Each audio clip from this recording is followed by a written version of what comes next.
Blueprint ले लिया कि क्या क्या प्रॉब्लम्स हैं, तो ये अपने लोकल लेवल पे देखेंगे उनका सोल्यूशन कैसे एडीसी साहब निकाल सकते हैं। इस तरफ हुस्न जन है और हंदवारा के लोगों की इस तरह की अंडरस्टैंडिंग है कि वो समझ सकते हैं कि हमें रास्ते खुले रखने हैं, मजदूर नहीं करने हैं, तंग नहीं करने हैं। समझते हैं कि डिफिकल्टी जिसमें आ जाएगी, लेकिन जो कानून आता है वो उसके माने ये होते हैं कि जनरल जो पब्लिक है, 2-4 लोगों को सख्ती हो सकती है, 3-4 लोगों को, लेकिन जनरल पब्लिक को सहूलियत होगी। हम लोग जनरल पब्लिक जो आम लोग हैं उनकी सहूलियत के लिए काम करेंगे। इक्का दुक्का लोगों को दिक्कत हो सकती है कि मैं गाड़ी कहाँ रखूंगा, मैं यहाँ ये धीरे धीरे एक एवोल्यूशनरी ये होता है। एक ही साथ हम बंद नहीं करना चाहते हैं ताकि लोग ये समझ सके कि कानून का एक अपना जो है उसका दायरा है। उस मोटर गैराज खत्म हो गया ना, सर ने बोला मैंने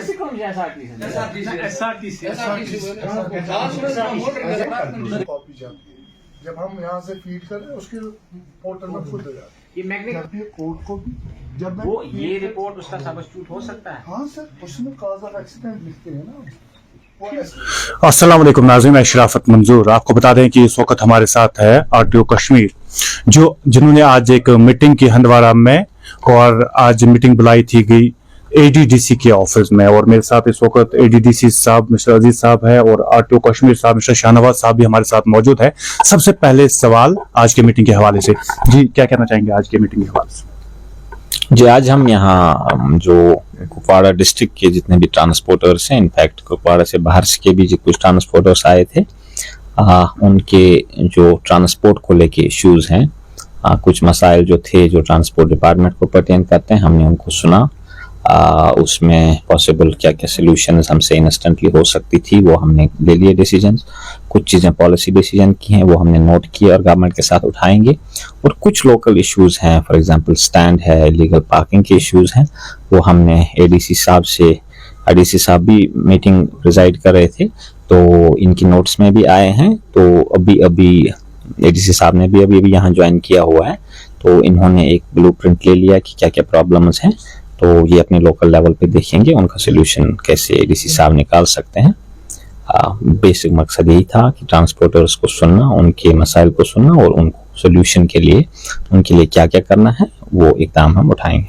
लोकल इश्यूज कहाँ तक थे सर? चूंकि जब से हमने ज्वाइन किया है तो उसमें कुछ चीज़ें थी जो हमें मुशाहदे में आई। उसके इम्पोर्टेंट मुशाहदा जो है वो ये है कि एक तो ट्रैफिक कंजेशन जो होती है, क्योंकि हमारे पास एक खूबसूरत अड्डा मौजूद है, एक बड़ा वाइड नॉर्थ का ऑलमोस्ट सबसे बड़ा अड्डा, बस स्टैंड और सोमो स्टैंड और जितना भी हम उसको इस्तेमाल कर सकते हैं मौजूद है। उसको हमें इस्तेमाल करना पड़ेगा, प्रॉपर्ली इस्तेमाल करना पड़ेगा। एक बात वो थी। दूसरी बात यह है कि चूंकि स्कूल खुलने वाले हैं, एग्जाम्स वगैरह हो गए, स्कूल खुलने वाले हैं, हमारे बच्चों को दूर देहात से आना पड़ता है। और चूंकि बड़ा ही डिग्री कॉलेज चाहे लंगेट का हो, चाहे हंदवारा का हो, चाहे बाकी इंस्टीट्यूशन हो, ITA वगैरह, ये तो सेंट्रली लोकेटेड है। तो यहाँ तक बच्चों को आने के लिए, या हमारे हायर सेकेंडरीज हैं, बच्चों को आने के लिए सहूलत हम होनी चाहिए ट्रांसपोर्ट की, और वो सस्ती सहूलत, जैसे बस का है और सोमो का थोड़ा कॉस्टली हो जाता है। तो इन चीज़ों को इंश्योर करने के लिए हमने RTO साहब को भी दावत दी थी कि इस तरफ आ जाएं और हमारी जो कुछ मुश्किलें हैं इनमें अपनी तरफ से जो उनका कंट्रीब्यूशन हो सकता है और जहाँ पे हमें राहें बंद हुई हैं वो खोले। मैं शुक्रिया अदा करता हूँ उनका कि ये आए और उन्होंने आज खुद देखा कि हमारे ट्रांसपोर्टर्स को किस तरह की प्रॉब्लम्स है। हमने इससे पहले जो ईद से पहले मीटिंग ली है उसमें मैं यहाँ की आवाम को कहना चाहता हूँ, मेरी तरफ से गुजारिश रहेगी कि वो मेज़बान का रोल अदा करे। जो हंदवारा के लोग हैं, मेज़बान का रोल अदा करने का मेरा मतलब ये है कि जो लोग यहाँ बाहर से आते हैं, कोई 3 लाख की आबादी है टेंटेटिवली, 207 गाँव की, और हेडक्वार्टर हमारा हंदवारा है। और अल्लाह ने बहुत खूबियों से इस हेडक्वार्टर को नवाजा है और सारे खित्ते को नवाजा है। उसमें इंपॉर्टेंट ये है कि जितना हम यहाँ मार्केट को उभारना चाहते हैं, मार्केट को फ्लोरिश करना चाहते हैं, वो ट्रैफिक कंजेशन से नहीं होगा, डिकंजेशन से होगा। इसलिए हमने नो पार्किंग जोन भी हॉस्पिटल के आगे से यहाँ कोर्ट के कॉम्प्लेक्स तक और इसी तरह से दूसरे साइड में रखा हुआ है। कुछ दिनों में हम लोग जो मुहिम कर रहे हैं कि जो गाड़ियां हमें इन जगहों पे मिलेगी जो नो पार्किंग जोन में रखी गई होगी, जहां पे पार्किंग करना मना हमने करार दिया है क्योंकि उससे ट्रैफिक कंजेशन हो जाती है, हम उनके खिलाफ कार्रवाई करेंगे। मैं आपकी वसातत से उन सबसे गुजारिश करूंगा जो यहाँ के हैं, यहाँ आते हैं, कि हम मेजबान का रोल अदा करें, यहाँ आने वालों के लिए सहूलत पहुंचाए। बाहर से लोग आते हैं, बारामूला से आते हैं, श्रीनगर से आते हैं, कुपवाड़ा से आते हैं, उनको लगना चाहिए कि हंदवारा में लोगों का जो है इस तरफ हुस्न जन है। और हंदवाड़ा के लोगों की इस तरह की अंडरस्टैंडिंग है कि वो समझ सकते हैं कि हमें रास्ते खुले रखने हैं, मजदूर नहीं करने हैं, तंग नहीं करने हैं। अगर हमारी तरफ से कहीं कोताही है, कहीं पटरी बंद थी या कहीं जो पेडेस्ट्रियन वॉक है, पेवमेंट है, वो बंद थी, वो हमने देखा कि हमारे दुकानदार हैं बड़े अच्छा कॉपरेशन दिया उन्होंने। पिछले कुछ दिनों में ईद में भी हमने देखा कि वो क्लियर कर रहे हैं। अब जो इम्पोर्टेंट है हमारे रोड, इस सिलसिले में हमने आरटीओ साहब को भी दावत दी थी कि यहाँ से गाड़ियों का जाना, फिर बटमालू तक पहुंचना या लाल चौक पहुंचना, कौन किस तरह से, जितने इस सारे एक्सरसाइज का मकसद ये था कि हमारे जो लोग हैं यहाँ से जाने वाले श्रीनगर की तरफ या बाकी शहरों की तरफ जाना, या वहां से वापस आने की सूरत में, और ये यहाँ तक आते हैं गाँव से, उनके लिए जितनी हम ट्रांसपोर्ट की सहूलियत मैसर रखें वो रखें, साफ शफाफ रखें, और इस टाउन को भी हम डिकंजेस्ट करें। ये इसका खास मकसद था। सर आपसे जानना चाहूंगा, हमने देखा है कि लगातार पिछले वो गाड़ी वाले कहाँ जाएंगे, क्योंकि जहां जहां आपने जेके परमिट इशू किए हैं वो गाड़ियां उसी रूट पे चलती है जिस रूट पे वो डिस्ट्रिक्ट वाले चलते थे, वो कहाँ जाएंगे, या इनके लिए कोई और इंतजाम? देखिए, ये एक कंपोजिट ट्रांसपोर्टेशन का एक मॉडल है।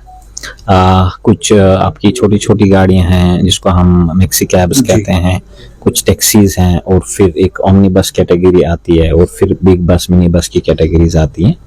तो हर एक को जो परमिट में कंडीशंस होती हैं उसके हिसाब चलना है। तो जिस चीज़ की आप निकासी कर रहे हैं कि किसी को ऑल जे के परमिट है और वो फिर किसी वो उसी रूट पे चलता है जहां एक के पास permit within 15 kilometre permit लेती है, वो रोड टैक्स पे करते हैं। ठीक है, जिस गाड़ी ने रोड टैक्स भर दिया और उसकी परमिट की कंडीशंस क्या है, वो हमारी या किसी इदारे की अथॉरिटी नहीं है कि वो उसको कहीं से रोके। हाँ, ट्रैफिक कंजेशन के इंटरेस्ट में जो लोकल एडमिनिस्ट्रेशन को कभी लगे कि एक क्लास ऑफ व्हीकल को यहाँ से पैसेज नहीं देनी है, फॉर एग्जाम्पल अभी एडीसी साहब को लगेगा कल कि एक रोड इतना तंग है कि जहां बस में जाने की गुंजाइश नहीं है, एक लोकल लेवल पे एक अरेंजमेंट कर सकते हैं कि बसेस को उस रोड पे बैन करें। तो आप जो 7 सीटर की बात कर रहे हैं, हमारे पास कानून ये है कि 6+1 सीट की कैपेसिटी जो गाड़ी होगी, उससे ऊपर वाली जितनी भी गाड़ियां हैं वो स्टेज कैरिज के लिए अप्लाई कर सकते हैं, वो कर सकते हैं, उनको मिलना है स्टेज कैरिज। तो जो लोकल लेवल के इश्यूज हैं कि डिस्ट्रिक्ट में किस गाड़ी को चलने दें या किसी को रुकावट करें, वो लोकल एडमिनिस्ट्रेशन का काम होता है। वो लोकल एडमिनिस्ट्रेशन हालात का जायजा लेके, उस इलाके का जायजा लेके वो लोकल डिसीजन। जब भी कोई जेके परमिट के लिए अप्लाई कर रहा है, वहां पे उसको एक सर्टिफिकेट देनी पड़ती है, मेरी पार्किंग कहाँ है, क्या वो सर्टिफिकेट चेक की जाती है? बराबर बाज़ाब्ता उसमें पार्किंग का प्रोविजन ये है कि हर किसी को घर में पार्किंग होनी चाहिए।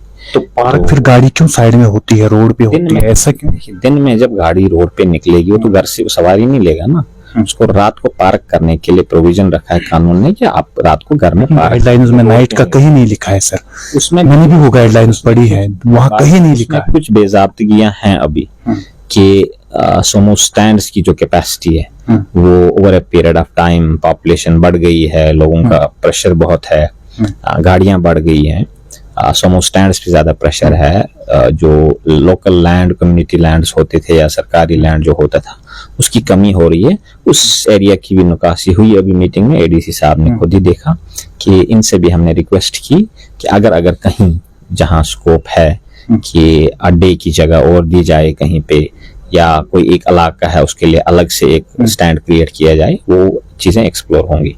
क्लाइंट के पास पेंडिंग रहती हैं बहुत सारी चीजें। There is a record, there is a trial on the system. ऐसा नहीं है, पब्लिक गारंटी एक्ट में तो अब ऑटोमेटिक पेनल्टीज भी होती हैं जब वो मॉड्यूल रन किया जाता है। तो ये कहीं एक आध कोई इंस्टेंस हो सकती है, तो इनकी निकासी करनी चाहिए, हमारे ऑफिसर साहिबान के पास लेना चाहिए, उनको देखा जा सकता है। बट लार्जली मुझे लगता है जहां तक आपकी समझ है कि लार्जली सिस्टम में ऐसा नहीं होता। सर एक दिन दिल खुश हो जाता था आपकी यूनिफॉर्म देख के, आपके ऑब्जो में जाता था बंदा, मेरा यूनिफॉर्म नजर आते थे, लेकिन जाइए आप देखेंगे यूनिफॉर्म ही है।